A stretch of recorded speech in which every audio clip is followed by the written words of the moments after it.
Castle Crashers, one of the first games I ever played and one of the greatest games of all time. This side-scrolling masterpiece takes you on thrilling adventures and high-stakes combats, all the while trying to save the kidnapped princess.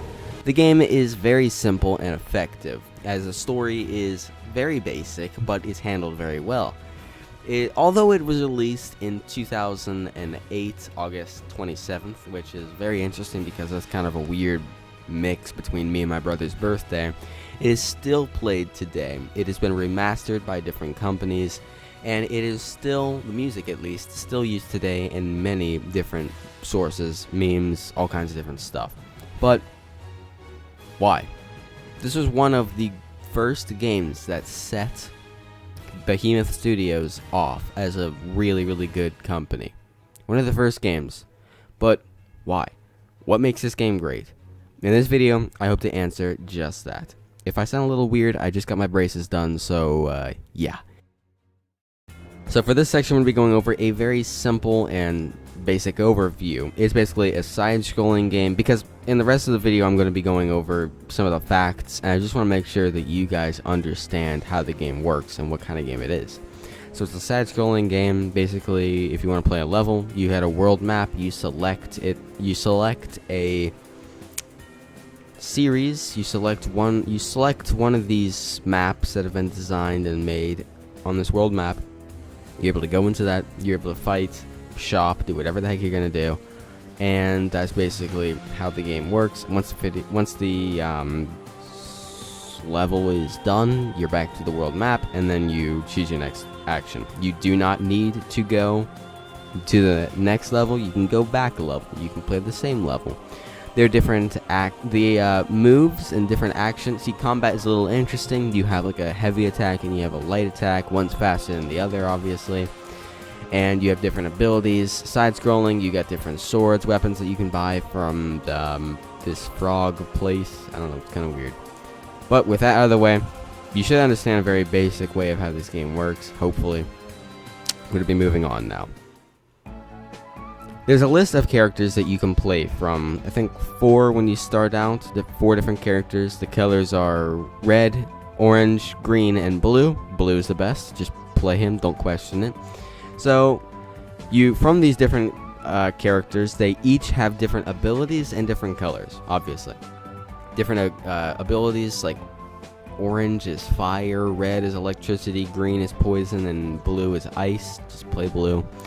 And you can upgrade these characters. You can unlock new characters, actually. There's a pink one I think you get for free. There's a gray one I think you get after playing the first level.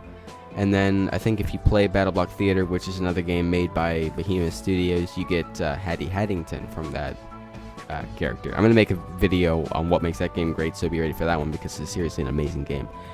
So you can upgrade those different characters. Each have different abilities, as I mentioned, and you can they start off pretty lame, I'm going to be honest. Like, for instance, the blue guy, his ability is icicles come down from the heavens, and they, like, hit the ground, they freeze anybody that they hit. But it only happens in front of you. When you start out, it's just one icicle that comes down, and you can keep upgrading it. And I think where I am at now, 7 different icicles come down, I think. It might have been 9, but there's a lot of icicles that come down. It freezes, like, everyone in front of me on the whole map. So, very interesting. You can upgrade these different characters. Let's say you like red, but you don't like how small his ability is, or you don't like how much damage it does, or something like that. You can upgrade it so it goes a lot farther.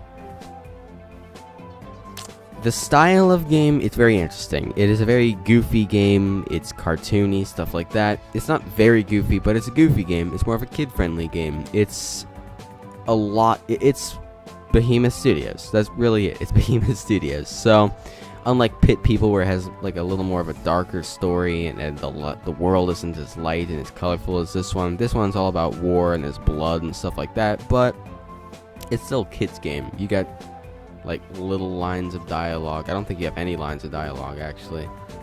I don't know. I think it's all red. Yeah, it's just like word balloons. I think you just read the stuff.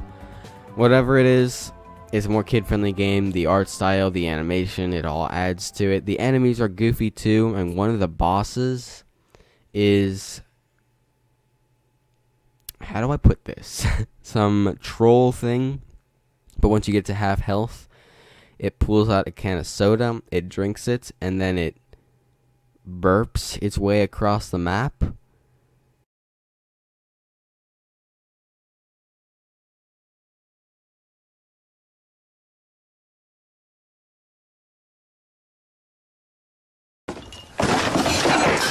Like, I know it sounds like a super like kids game, but it's actually not. It's a good game. I'm making it sound really weird though.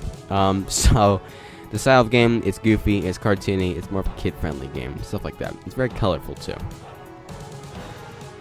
The story in this game is very simple and effective. As I said before, it's a very basic and easy to learn, easy to get down story, but it's handled very well. They don't tack on a bunch of random crap or anything like that. It's very simple. You know what you need to know. You do what you need to do. Basically, there's a princess. There's like a war going on. It's been years since I played this game, but I still love it. And I'm still making a video on it. But basically, there's a princess that's been captured. I think he's by an ice king thing. Like, I got to him at the end. He's insanely hard though. But it's simple and effective. The story also ropes you in. It kind of ties in with the style of the game. It's colorful. It matches what kind of game it is, like the play style, all kinds of stuff. And most importantly, it's free. You're not forced to go on to the next level once you've completed this, or forced to go on to that once you've done this. You're not forced to do anything. You unlock different levels by playing the one before it. You keep going, you unlock more, and let's say you want to get a new weapon, you just go to the world map, you go back to the second level, I believe, and boom, done. You can go to this frog store thing, you get a bunch of different weapons, you go back, you want to play the first level again, not a single problem, you just go back and do it. It's free, so it doesn't force you to do anything, you have some freedom. Now, there's not like, I think I explained this in a simple overview. You choose on the world map different locations that the guys designed and made. There's not like, I want to go in the woods way off on the top random part of this map thing, so I'm going to go and see what's up there. You play on levels that they select. So it's free, but it's a little limited. It's not an open world game, but it's not really limited. You're still free to go wherever you want to go, basically. The music in this game is simply beautiful. It is simply beautiful. The music in this game is amazing. It is still used, as I said today, in different things, different sources, different shows, different stuff like that. Memes, I hear a lot in that. All kinds of different stuff. That's what's been playing this whole video. Amazing music. Just simply amazing music. And it too is iconic in a way. You show someone that music and they're like, oh, that's Castle Crashers. If they're not like 9 years old or something like that. But like, oh, that's Castle Crashers. Because you gotta remember, it's a 2008 game.